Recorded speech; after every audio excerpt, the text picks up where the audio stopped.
Bloomburrow hasn't even been out for a week yet officially, and the market has already started to go absolutely haywire for some cards. So let's not waste any time and jump right into the video and talk about it.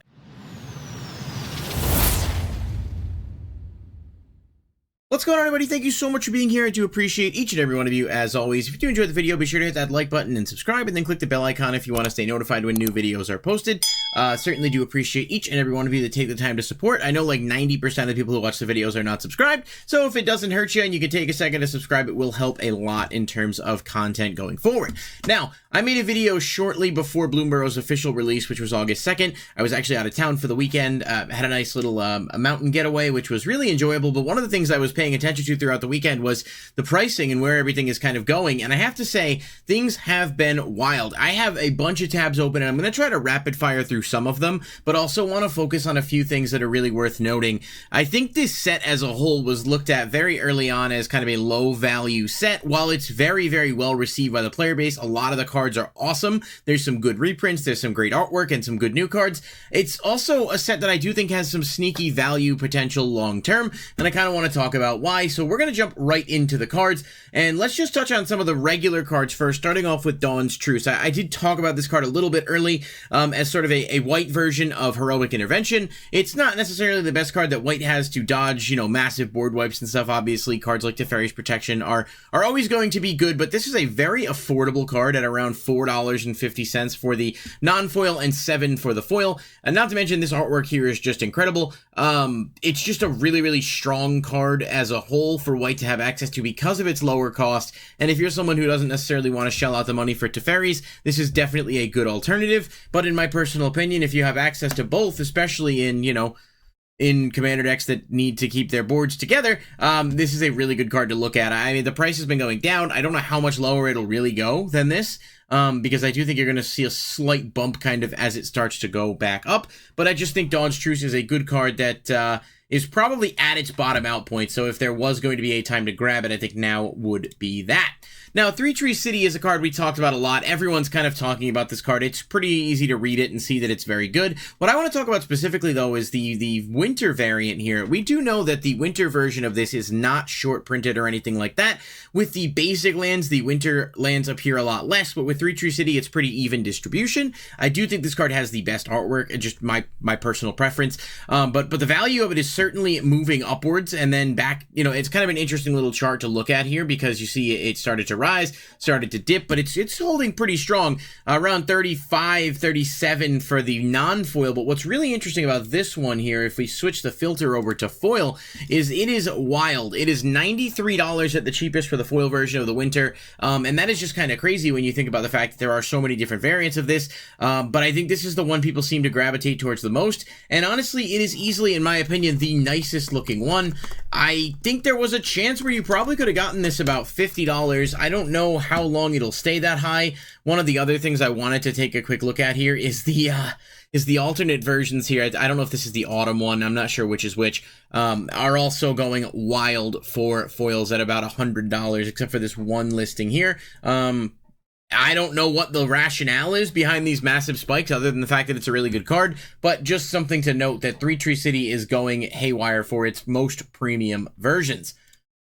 Bea the Bounding Spring is another card that we talked about, and I said I think it's good. I said I think it's going to bottom out a bit, and it did. It hit about $3.50, then was closer to around $4.50 on release day, and now is about $5. We're talking small numbers here, but it is interesting to note the quantities at about 60 copies left. I know it's probably, I should probably adjust the screen just a little. 60 copies left here at around $5 before they go to $6 quickly. I just think over time this is going to be a card that does well in Commander specifically, but it's pretty good in Standard too. It's low enough to the ground in terms of its mana cost. There's just interesting movement on it. I just wanted to kind of point that out because it is starting to disappear more quickly than a lot of the other copies.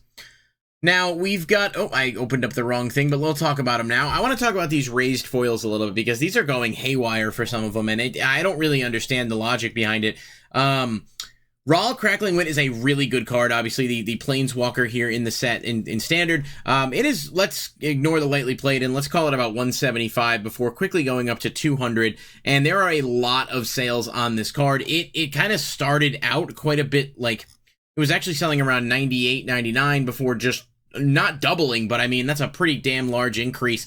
And this is kind of minimal in terms of some of the other increases that we'll talk about in just a minute here. But it's a really, really good card. And these raised foils, from what I hear, and I don't know if this is official or not, but from what I hear, they appear approximately like 1 in 40 boxes or something like that, which is a pretty crazy number, meaning there's not like a ton of these out there. You're looking at probably 5,000-6,000 copies of each one. Again, not confirmed. That's just what I've seen from some people's data. So take it with a grain of salt, but I just wanted to point out the price spike. Mabel is seeing a similar one here at around 104. There's some lightly played foil copies, and then it's just gone. There just aren't any on the market you can get right now. All of the near mint foil versions have sold out. I'm going to move this over just a little more so you guys can see. Great formatting on my part. So yeah, $95. I mean, it's just, if you want a copy of this near mint right now, there's one for 105, and that's it. There just aren't any other ones available. So I don't know what's going on with these, because they're moving a ton, and maybe it is just scarcity. Zor Line's another one. This card the other day was actively selling around $44 a piece yesterday, and now is up to about 104 with a sold listing, 70. And if you go into the actual near mints, there's one here for 145. These raised foils are skyrocketing. They look beautiful in person, for whatever that's worth. I have seen them. They are really, really nice. I think they're gonna be good for Bloomburrow's long-term health as a sealed product, for sure. But I just keep an eye on them. Maybe there's a few that you can snipe cheaper. I don't know we don't have anything like this in terms of like this many of an anime art variant. I mean, Wilds of Eldraine had like, I think 15 or 20. This set has even more than that, I believe. And they're just flying. They're just no pun intended. They're absolutely flying in terms of the market. I don't really know. We're going to have to pay attention to it and kind of see where things shake, because as of right now, I have no idea where these are going to end up. Moving on a little bit here to a few cards that I think are kind of value in the main set that are not Commander cards. We've got Fabled Passage is right around $3. I still have the filter set to foil, so I should probably remove that just to... Oh, no, I don't, actually. It looks like that's just kind of what's there. So $3 for the foil or for the non-foil, I guess, is nice. This card just over time typically ends up rising to like $5. It's been printed a couple of times. It's a really good card. It's a very strong option that is an upgrade over Evolving Wilds, but obviously a step below the fetches. Being standard legal and, you know, mana fixing being important, I think you could start to see this card go up over time as, you know, people are going to be wanting multiples. It's at a bottom out point right now where I think it is a decent price to grab it. Now, Storm Splitter is one we talked about last week as well. He did start to rise quite a bit, and then he's starting to fall back out, which is good. I think it's just a matter of quantities. There's like 171 listings or so of him that I think are available, so it's not like you have to worry too much about that. And I'm just kind of dragging $5, $6. He's just a really good card in general. There is an alternate version of it, as well as, of course, pre-release versions, but it's a card to keep an eye on. I would say, I don't know that it'll go much lower than it is being a mythic that's decent, but it did go up to 7 and then fall back out to 4. You could certainly wait a little bit longer. The set hasn't even been out for a week officially, like I mentioned earlier. Patchwork Banner is another card that is actually going up quite a bit, and you can see it on the graph. It's about $3 for the foil and about $1 to $2 for the non-foil. Just a pretty good card in general. There aren't too many cards in standard that are like, this is a very aggro-heavy standard format right now, and cards like this can buff creatures up as well as give you a mana rock. It's just good on multiple fronts. I think this is mostly a standard, you know, price hike, if you will, in terms of where people are going with it.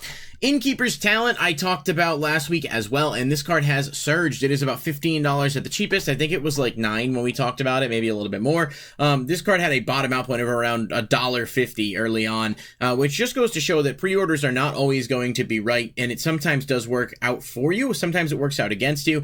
This card has been selling like crazy. It's just so many good effects on a card. Hopefully you had a chance to get it when it was lower, because it even was at like 4 at 1.2. I mean, I don't see it dipping much more right now considering its use, but there may be some, you know, artificial inflation due to people buying it out. It's probably the lowest it'll go is around $10 until it gets another print.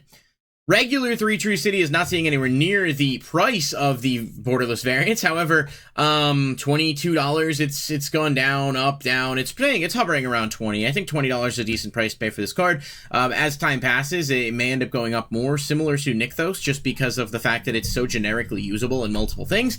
But hopefully if you can get a copy around 20, I think the lowest I saw was like 17 or 18.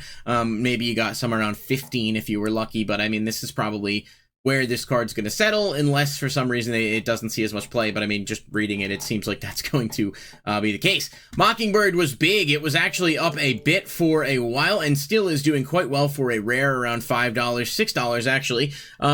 Just a really strong card. Someone pointed out in the comments in my last video that you can actually copy something like Shouldered, for example, by paying only 3 mana, 3x as 3 plus the blue, because it counts its own blue as part of it. So it's very, very good in terms of being a one of those copycat type cards. The showcase version is a little bit more, around 17 for the foil, and around 8 for the non-foil. So I think it's probably worth spending the extra couple bucks for the premium version, in my opinion, if you are deciding between the two. And then obviously if you want the foil, that's, an upgraded premium. But I mean, in terms of spending 8 for this or 6 for the regular, I think this one will age better over time. It's just a good card, and I think it was undervalued on its release.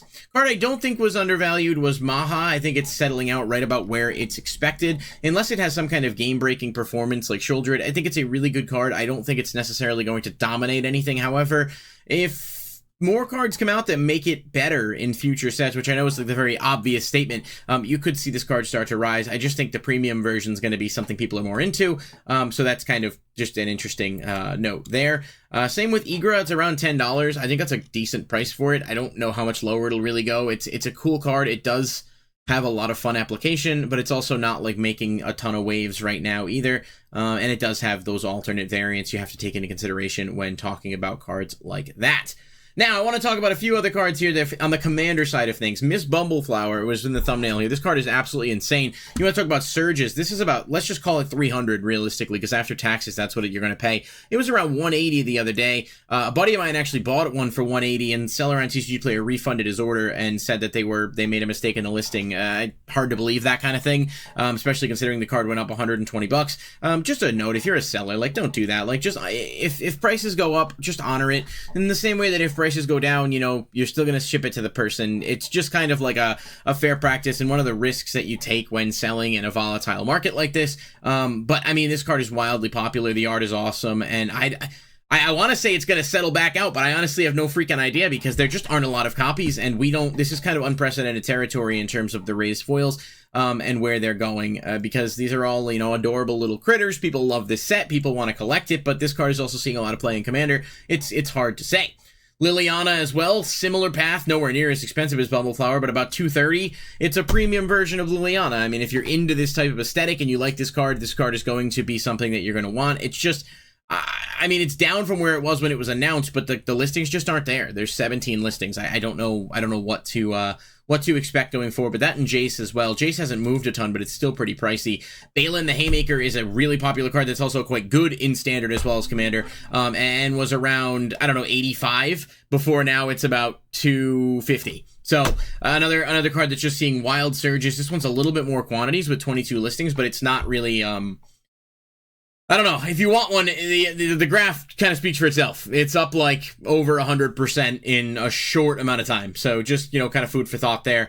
On the non-raised foil front, Polywog Prodigy is actually doing quite well. We saw him dip, and then we saw him surge back up, and then we see him kind of dip again. It's just a really strong card that can be good draw power. I think it's going to be an interesting card to watch. But I mean, if you're playing blue, there's not a lot of decks that can't benefit from this in some capacity, right? And obviously it's not standard legal because it would be completely cracked. But it's just a good card, and it's one of the driving forces, I think, behind that bird deck.